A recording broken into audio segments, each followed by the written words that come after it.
नमस्कार, संकल्प न्यूज में आपका स्वागत है। मैं हूं आलोक शर्मा। आइए नजर डालते हैं आज की मुख्य खबरों पर।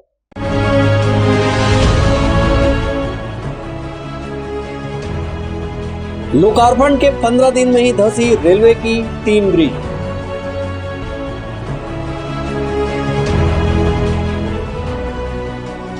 दो दिनों की बारिश से ही अंचल तरबतर, कई बस्तियों में भरा पानी।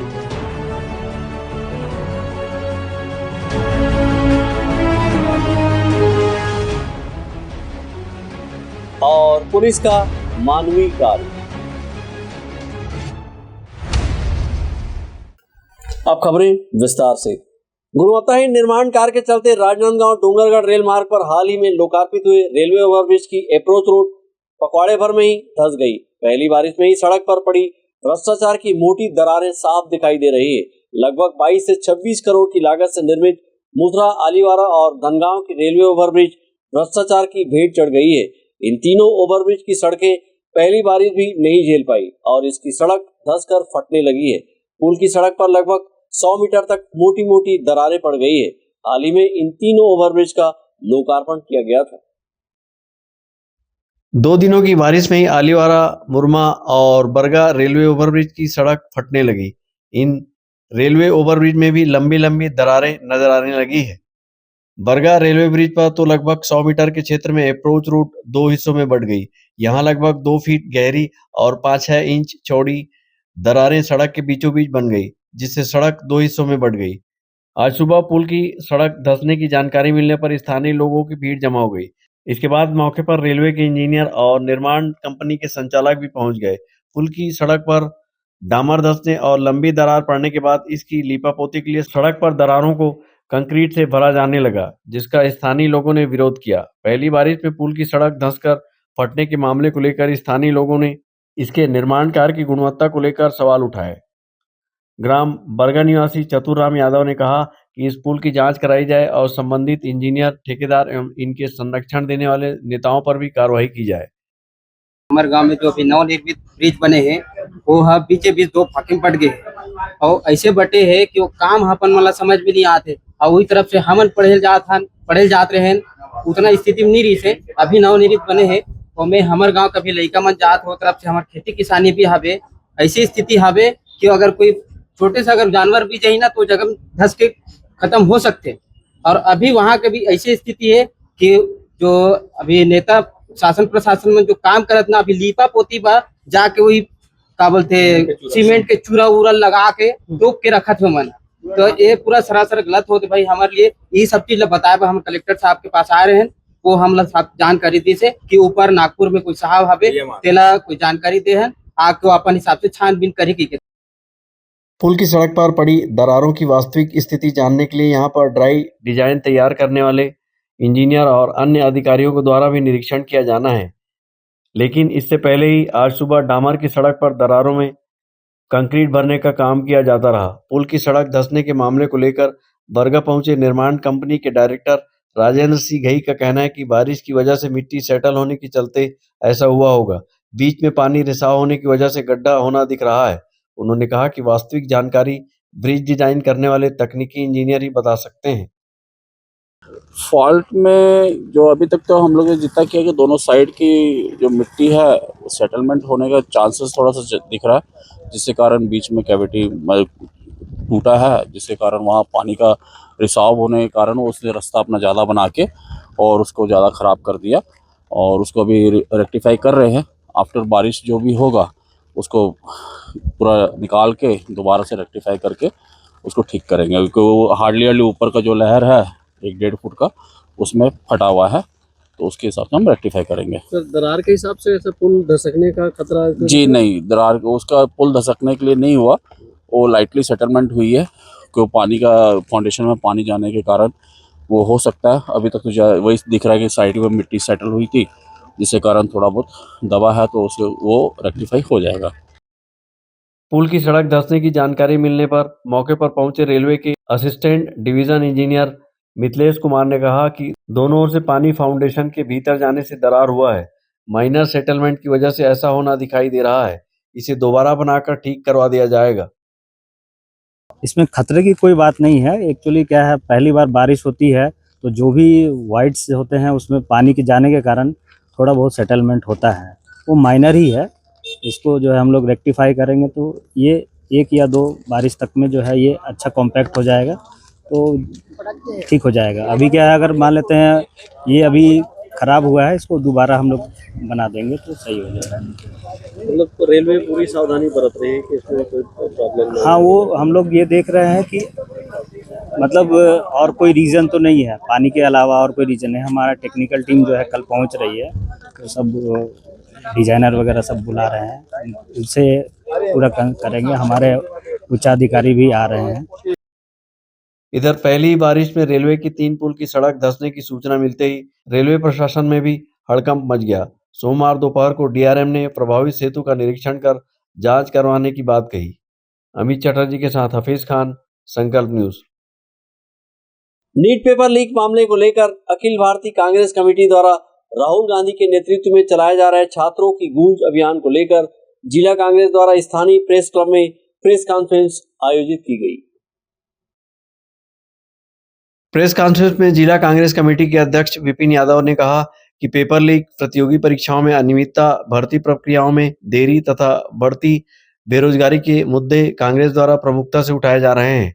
उन्होंने कहा कि देश का युवा आज सबसे अधिक असुरक्षित महसूस कर रहा है। वर्षों की मेहनत, लाखों परिवारों की पूंजी, विद्यार्थियों के सपने पेपर लीक तथा अव्यवस्थित परीक्षा प्रणाली की भेंट चढ़ रहे हैं। लगभग 22 लाख विद्यार्थियों द्वारा दी गई राष्ट्रीय मेडिकल प्रवेश परीक्षा से जुड़े विवादों ने लाखों परिवारों की चिंता बढ़ा दी है। उन्होंने कहा कि नीट की परीक्षा के लिए बच्चे लंबे समय से अपनी तैयारी करते हैं, लेकिन राष्ट्रीय स्तर की परीक्षा में पेपर लीक जैसी गंभीर घटना के बावजूद केंद्रीय शिक्षा मंत्री धर्मेंद्र प्रधान नैतिक जिम्मेदारी स्वीकार नहीं कर रहे हैं। उन्होंने कहा कि पेपर लीक और परीक्षा संबंधी विवादों के बाद देश के विभिन्न हिस्सों से अनेक विद्यार्थियों द्वारा आत्महत्या जैसे दुखद कदम उठाने की खबरें सामने आई हैं। यह पूरे देश के लिए अत्यंत पीड़ादायक और चिंताजनक स्थिति है। प्रेस कॉन्फ्रेंस में कांग्रेस अध्यक्ष ने केंद्रीय शिक्षा मंत्री से इस्तीफे की मांग की है। कि अभी हम लोग प्रेस वार्ता कर रहे हैं, फिर इस अभियान को हम लोग प्रोजेक्टर या एलईडी के माध्यम से गांव-गांव में, शहरों में दिखाने का हम लोग प्रयास करेंगे। जो बच्चे नहीं देख पाए, जो बच्चे नहीं समझ पाए, उन बच्चों तक, उन युवाओं तक ये बात पहुंचना चाहिए। तो एक प्रोजेक्टर के माध्यम से हम लोग इस बात को वहां तक पहुंचाएंगे। निश्चित तौर पे हम सब की मांग है कि इस विभागीय मंत्री को इस्तीफा देना चाहिए। धर्मेंद्र प्रधान जी शिक्षा मंत्री है, उनको तो बिना बोले इस्तीफा देना चाहिए।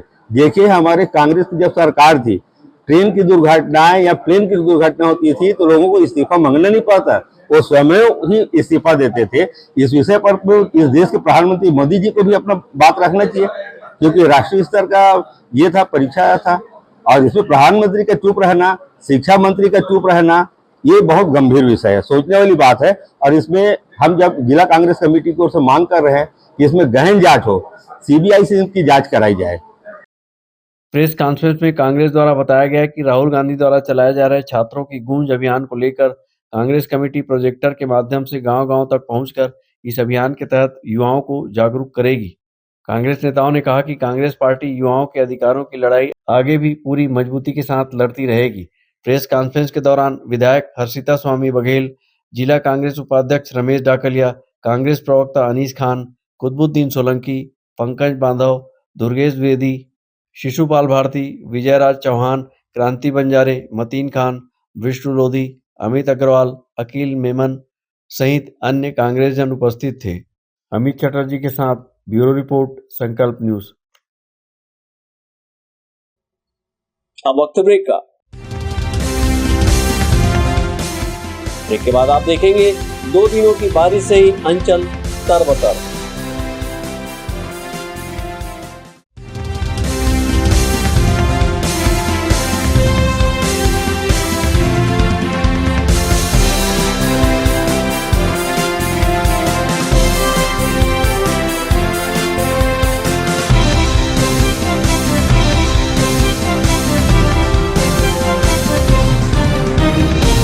क्या आप चाहते हैं कि आपका बच्चा इंग्लिश मीडियम के उच्च स्तरीय संस्थान में पढ़े, हजारों की भीड़ में वह अपनी अलग पहचान बना सके? तो आपके इन प्रश्नों का उत्तर है लालचंद्र बहादुर एजुकेशन सोसाइटी द्वारा संचालित royal kids convent school, CBSE और CISE बोर्ड से कक्षा नर्सरी से 12वीं तक और royal college B.Ed, B.Com, BSc courses के लिए। यहाँ योग्य, अनुभवी और प्रतिबद्ध शिक्षकों की टीम है। CCTV निगरानी के साथ सुरक्षित कक्षाएं और परिसर है। अच्छी तरह से सुसज्जित पुस्तकालय, विज्ञान और कंप्यूटर लैब के साथ नियमित खेल और सांस्कृतिक गतिविधियां संचालित की जाती है। जल्दी करें, सीमित सीटें। रजिस्ट्रेशन के लिए जल्द संपर्क करें। Royal kids convent and doctor JB Singh memorial senior secondary school और royal college, Lalbagh G road, Rajnandgaon. Mobile 9977 81001।